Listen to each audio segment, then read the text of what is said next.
Hello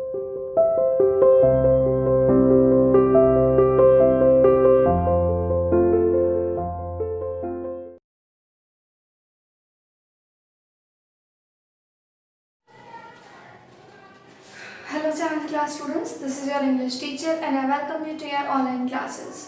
आज हम पढ़ रहे हैं एक ऐसे इंसान के बारे में जो अपने काम के लिए बहुत ही ज़्यादा डेडिकेटेड है।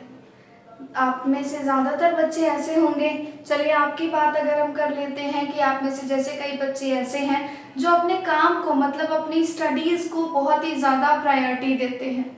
आपके लिए अपनी स्टडीज़ सबसे फर्स्ट आती है, उसके बाद बाकी चीज़ें आती हैं। आपका एंटरटेनमेंट, आपका रेस्ट, ये सब आपके लिए सेकंड थिंग्स हैं, सेकंड प्लेस पर हैं। But studies is your always and will always be first thing. So ऐसे ही एक इंसान की कहानी है who is a shoe maker. The story is about a struggling shoe maker's dedication to his work. अपने काम के लिए वो कितना ज़्यादा डेडिकेटेड है, अपने काम के लिए कितना ज़्यादा वो तसल्ली बख्श लोगों को खुश करने की कोशिश करता है, इतना ज़्यादा डेडिकेशन है उसके मन में। The author knows him as someone who thinks and works with the passion of an artist. Author उसे ये नहीं है कि ऑथर की फैमिली में है, ऑथर का फ्रेंड है, ऑथर के रिलेशन के अंदर है, तो ऐसा कुछ भी नहीं है। ऑथर सिर्फ उसे एक ऐसे आदमी की तरह जानता है जो अपने काम के लिए बहुत पैशनेट है। Who works with the passion of an artist, जो कि एक आर्टिस्ट के पैशन की तरीके से काम करता है। उसे शूज बनाना, शू मेकिंग उसके लिए एक कला है, उसके लिए एक आर्ट है। जैसे किचन में खाना बनाना एक तरीके का आर्ट है, अगर आप मन लगाकर वो काम करते हैं तो सबको आपका हाथ का खाना पसंद आता है। ऐसे ही जब कोई शू मेकर मन लगाकर शू बनाता है, बहुत डेडिकेशन के साथ, पूरे पैशन के साथ वो काम करता है, तो आपको उस शू में कोई कमी नजर नहीं आती। ये उस आदमी का पैशन था कि वो अपने कस्टमर्स को एक सिंगल कंप्लेंट भी नहीं चाहता था कि उनकी तरफ से कोई कंप्लेंट आए। Passion of an artist to the limit that the shoes he makes are masterpieces in themselves. और अपने आर्ट को वो इस लिमिट तक दिखाना चाहता है, इस लिमिट तक रखता है कि उसके बनाए हुए शूज अपने आप में एक मास्टरपीस हैं। उसके जैसे कोई और शूज नहीं बना सकता है, और जो शॉप्स पे जो सो कॉल्ड ब्रांडेड शूज जो मिलते हैं वो उसके बनाए हुए शूज की बराबरी कभी कर ही नहीं सकते हैं। तो ऐसी स्टोरी हम आज पढ़ेंगे, और आई होप ये डेडिकेशन, ये हार्ड वर्क जो इसके अंदर इस चैप्टर में, इस स्टोरी में उस इंसान ने शो कर रखा है सिर्फ शू मेकिंग के लिए, आप अपनी स्टडीज के लिए भी वही डेडिकेशन, वही हार्ड वर्क दिखाएंगे। चलते हैं टेक्स्ट की तरफ। I knew him from the days of my extreme youth. मैं अपने शुरू के, जब मैं थोड़ा बड़ा होने लगा था, या मैं अपने अर्ली यूथ के डेज से ही उसे जानता था, जब मैं बहुत जवान हुआ करता था, मतलब 18-19 साल का। Because he made my father's boots, क्योंकि वो मेरे पिताजी के जूते बनाते थे। ही lived with his Elder brother in his shop, वो अपने बड़े भाई के साथ अपनी दुकान में रहा करते थे, which was in a small by street in a fashionable part of London, जो कि एक गली के किनारे पर एक छोटी सी शॉप थी, और वो शॉप थी लंदन के बहुत ही फैशनेबल पार्ट के अंदर, मतलब जाना माना जो लंदन का हिस्सा था ना, उसमें उनकी बहुत छोटी सी शॉप थी। The shop had a certain quite distinction, जो दुकान थी वो दिखने में बहुत ही अलग थी, बहुत ही स्पेशल थी। There was no sign upon it, इस पर कोई भी साइन नहीं था, कोई मार्क नहीं था, other than the name of Gessler brothers, मतलब गैसलर ब्रदर्स के अलावा वहाँ कुछ भी नहीं लिखा हुआ था। जैसे लोग अलग अलग जगह एडवर्टाइजमेंट्स करवाते हैं अपनी शॉप के लिए, और इतने अच्छे से अपनी शॉप को, बहुत ही अच्छी अपीयरेंस तैयार करवाते हैं अपनी शॉप के लिए, ऐसा कुछ भी नहीं था उन्होंने जो अपनी शॉप पर कर रखा था। सिर्फ शॉप का नाम था Gessler brothers. And in the window a pair of boots. और जो दुकान थी उसकी एक खिड़की थी और उस खिड़की में रखे हुए थे कुछ जोड़ी जूते, जैसे सिर्फ शो के लिए रख रखे होते हैं. He made only what was ordered. वो कभी भी एडवांस में जूते हमेशा बनाकर नहीं रखते थे. कुछ तो वो शूज़ जो शो के लिए उन्होंने अपने पास रख रखे थे, वरना हमेशा वो जूते ऑर्डर पर ही बनाया करते थे. And what he made never failed to fit. और एक बार जो उन्होंने बना दिया जूता तो उसमें कभी भी कसर नहीं रह जाती थी, कोई कमी नहीं होती थी उसमें, और हमेशा वो जूता फिट हुआ करता था. To make boots, जूते बनाना. Such boots as he made, ऐसे जूते बनाना जैसे वो बनाते थे. Seemed to me then, उस टाइम पर मुझे ऐसा लगता था. And still seems to me, और अभी भी मुझे ऐसा लगता है. Mysterious and wonderful, मेरे हिसाब से ये बहुत ही ज़्यादा रहस्यमय और बहुत ही ज़्यादा वंडरफुल बात है. बहुत ही ज़्यादा मिस्ट्री है इसमें कि कैसे वो एक ही बार में इंसान के जूते का नाप ले लेते थे. और वंडरफुल ये था कि कितने अच्छे से वो अपने काम को करके दिखाया करते थे. I remember well my shy remarks. मैं अच्छे से याद कर सकता हूँ कि मैं कितना शर्मीला था, मैं कितना शर्माता था.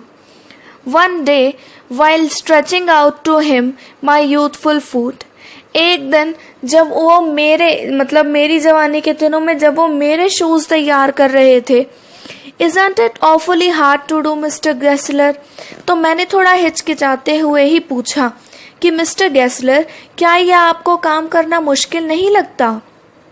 And his answer given with a sudden smile, और उनका जो उत्तर था, जो आंसर उन्होंने दिया, वो था एक अचानक से स्माइल के साथ. वो स्माइल, उनके चेहरे पर हमेशा रेडनेस रहती थी, उनका फेस हमेशा लाल रहता था. तो उस लाल फेस पर वो स्माइल अचानक से आ गई और उन्होंने क्या कहा?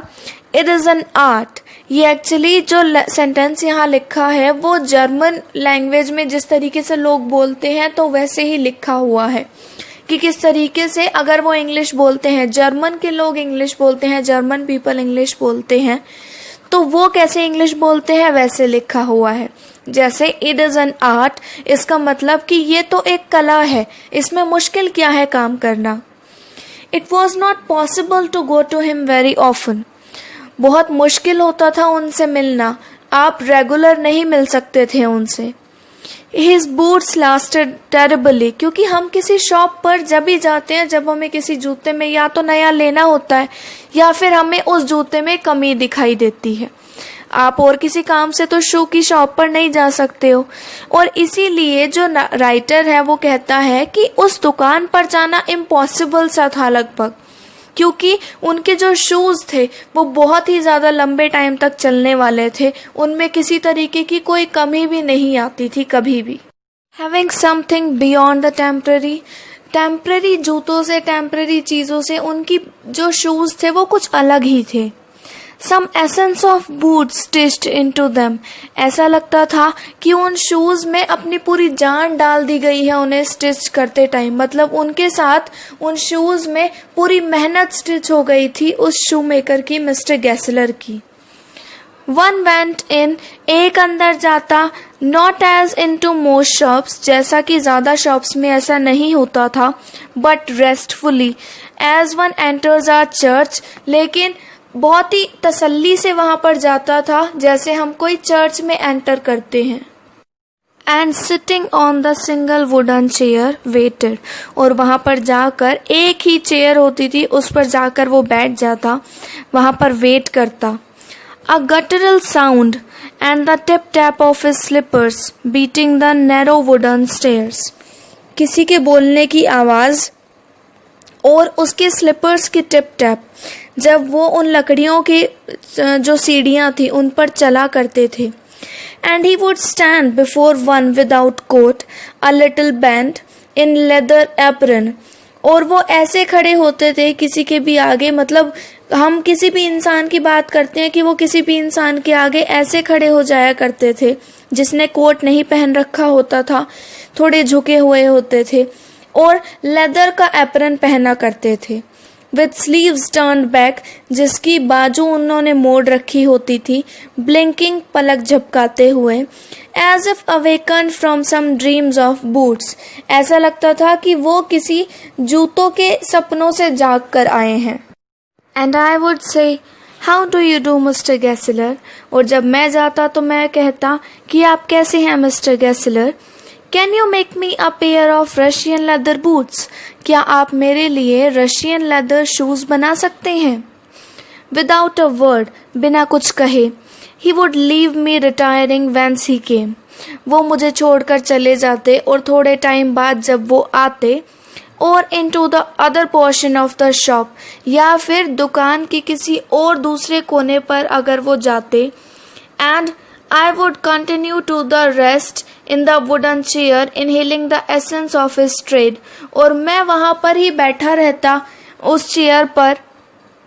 उनके काम की जो महक थी, मतलब हर जगह मुझे लेदर की महक, शूज की महक आया करती थी, न्यू शूज की महक।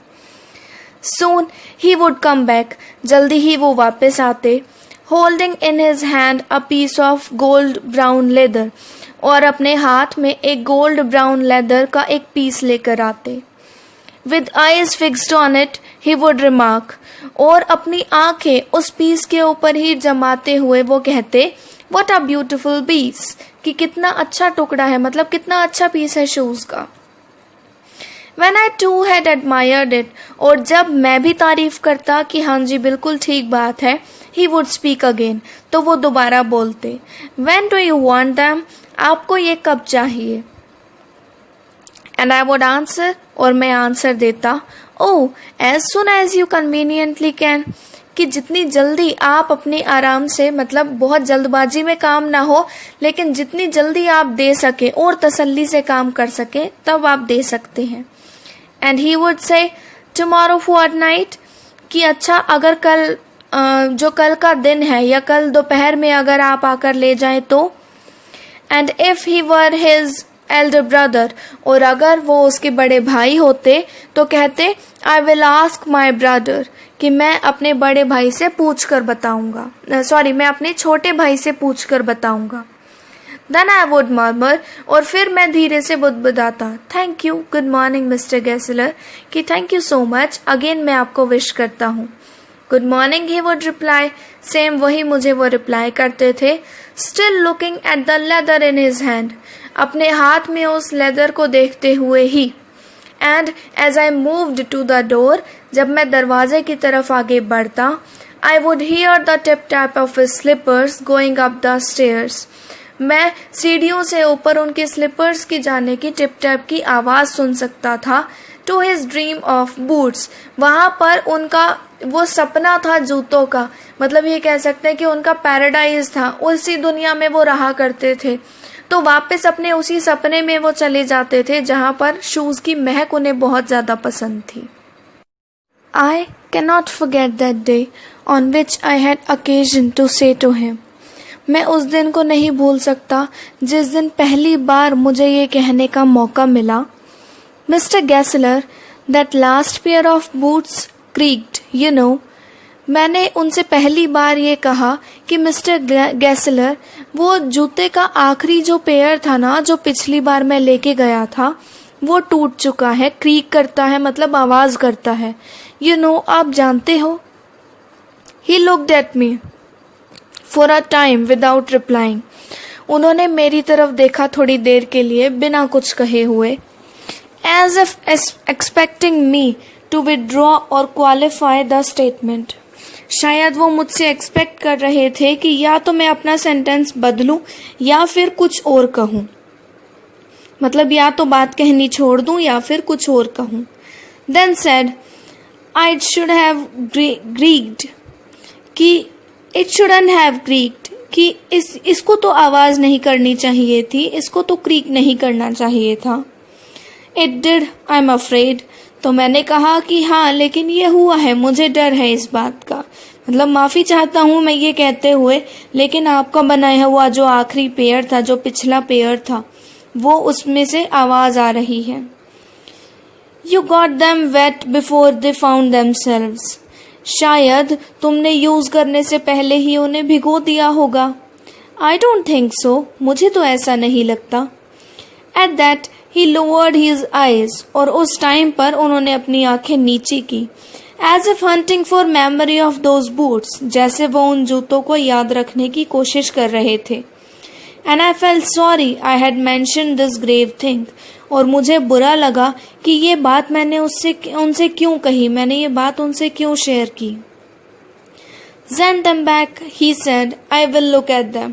कि ठीक है, उन्हें वापस भेज देना, मैं उनकी तरफ दोबारा देखूंगा, मैं उन पे दोबारा काम करूंगा. Some boots, he continued slowly. उन्होंने धीरे धीरे दोबारा बोलना शुरू किया कि कुछ जूते ऐसे होते हैं, they are bad from birth, कि वो हमेशा से ही, मतलब जब से उनका चमड़ा आता है तब से ही वो खराब होते हैं. If I can do nothing with them, अगर मैं उनके साथ कुछ नहीं कर सका, मतलब उनको ठीक नहीं कर सका, I take them off your bill, तो मैं आपको आपके पैसे वापस दे दूंगा. Once only, सिर्फ एक बार ऐसा हुआ था. I went absent-mindedly into his shop in a pair of boots bought in an emergency at some large firm. मैं उनकी शॉप में चला गया बिना कुछ सोचे समझे, और मैं उनके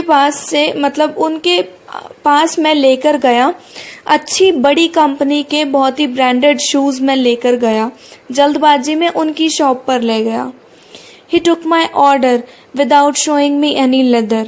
उन्होंने मेरा ऑर्डर लिया मुझे लेदर दिखाए बिना. And I could feel his eyes penetrating the inferior covering of my boot.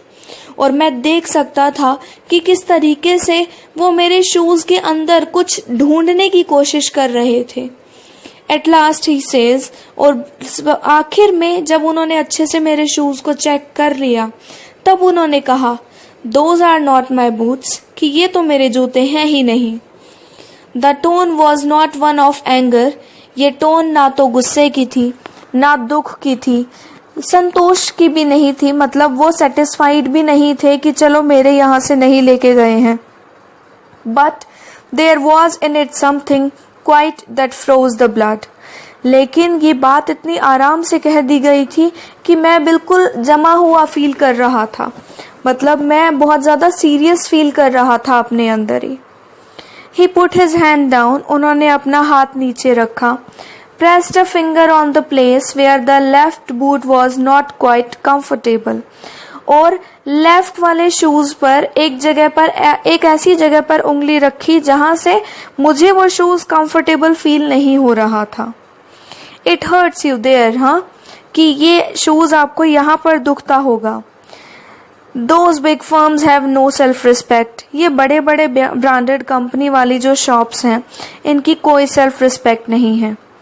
And then, और उसके बाद, as if something had given way within him, जैसे वो अपनी बातों को और अच्छे से एक्सप्लेन करने की कोशिश कर रहे थे. He spoke long and bitterly. उन्होंने बहुत लंबी बात कही, बहुत कई देर तक बात कही और बहुत ही कड़वाहट के साथ कही. It was the only time I ever heard him discuss the conditions and hardships of his trade. ये पहली बार ऐसा हुआ था जब मैंने उनको सुना था कि वो अपने कंडीशंस और अपने ट्रेड से जुड़ी हुई प्रॉब्लम्स और कंडीशंस के बारे में मुझे बता रहे थे, मुझसे डिस्कस कर रहे थे कि किस किस तरीके की प्रॉब्लम उनको फेस करनी पड़ती है. अब यहाँ पर जो प्रॉब्लम है वो इस चीज़ से रिलेटेड है कि ये बड़ी शॉप वाले जो दिखावा करते हैं और फिर ऐसे में ये लोग जो हैं वो दिखावे की तरफ ज़्यादा आकर्षित होते हैं, कोई भी रियलिटी पर जाना नहीं चाहता. आई होप ये पोर्शन आज के लिए इतना बहुत है, और नेक्स्ट जो आपका बचा हुआ पार्ट 2 है वो नेक्स्ट वीडियो में हम करेंगे. Thank you.